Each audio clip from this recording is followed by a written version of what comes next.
إبطال المنكرات والبدع. عن أم المؤمنين أم عبد الله عائشة رضي الله عنها قالت: قال رسول الله صلى الله عليه وسلم: من أحدث في أمرنا هذا ما ليس منه فهو رد. وفي رواية مسلم: من عمل عملا ليس عليه أمرنا فهو رد. Explication du hadith 5. Cette explication est celle du Cheikh Al-Utema. Des savants ont dit que ce hadith est la balance du côté apparent des actes, et le hadith qui est au début de cet opuscule est la balance du côté profond des actes, car l'acte comporte une intention et un aspect. L'aspect est le côté apparent de l'acte. L'intention est le côté profond de l'acte. Sommes-nous conscients des dangers des actes blâmables? Que la paix soit avec vous, à tous mes chers abonnés. Aujourd'hui, je veux vous parler d'un point fondamental pour notre foi, le rejet des actes blâmables et des innovations dans la religion. C'est un sujet essentiel, car il touche directement notre cœur, nos actions et la manière dont nous vivons l'islam au quotidien. Le prophète a dit: celui d'entre vous qui voit un acte blâmable, qu'il le change de sa main. S'il ne peut pas, qu'il le change par sa langue. Et s'il ne peut pas, qu'il le réprouve dans son cœur. Et cela est le degré le plus faible de la foi. Rapporté par Muslim, ce hadith nous enseigne plusieurs leçons très importantes.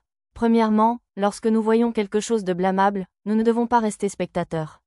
Un acte blâmable peut être un mensonge, une injustice, une obscénité, ou une innovation dans la religion qui n'a pas de fondement dans le Coran ou la Sunna. Si nous avons le pouvoir d'intervenir, alors nous devons agir avec nos mains.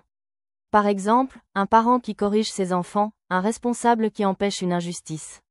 Cela doit se faire avec sagesse et bienveillance, pour éviter tout mal plus grand. Si nous ne pouvons pas agir physiquement, alors nous parlons, nous avertissons, nous rappelons la vérité avec des mots sages et respectueux. Même un simple conseil ou un rappel peut changer des cœurs. Sur les réseaux sociaux, par exemple, nous pouvons utiliser nos paroles pour diffuser la vérité et réformer les comportements. Et si nous ne pouvons ni agir ni parler, alors au moins nous rejetons le mal dans notre cœur, nous le détestons intérieurement et nous ne l'acceptons pas. Le prophète dit que ce dernier niveau est le degré le plus faible de la foi, mais il reste essentiel.